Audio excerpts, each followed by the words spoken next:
I think the British Army is a bastion of excellence, and I think if you ask anyone around the world, a lot of people will say that the British Army is arguably the best and the most professional fighting force in the world. My grandfather was evacuated from the beaches of Dunkirk in 1940, and my great-grandfather was in the Battle of the Somme and Passchendaele during the First World War conflict. He was a pacifist. He didn't believe in bearing arms, but he was a stretcher bearer. And I think he was shot both in both conflicts, survived the war, and luckily came home. And I've got other people who've been associated with my family. My uncle's father, Major Bobby Cash, won the MC for gallantry and bravery during the Chindits conflict during the Burma War. So people in the army have had a strong affiliation with my family as well. If I wasn't to be a professional football player, I would have loved to have been in the British Forces or British Army. It wasn't to be. I started out at 17 as a young kid and progressed through various clubs and ranks. I was lucky enough to play for 12 years before illness took over.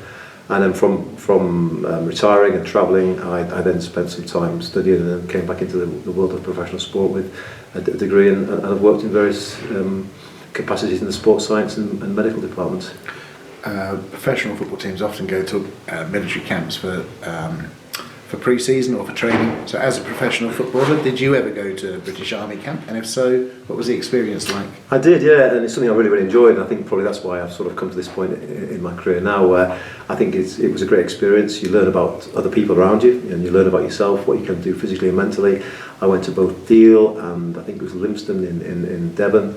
I was pushed hard, both physically and mentally, but I thoroughly enjoyed it. I think I know the lads who I worked and played with certainly did as well. And I think a lot of clubs now are looking at ways of how they can incorporate leadership into their training regimes as well. I think everyone now talks about leadership and responsibility. I think the big thing in professional football now is recruitment. You're recruiting not only athletes, you're recruiting people. And I think it's important that you have the right people on board, the people who can lead, or the people who can respond to instruction.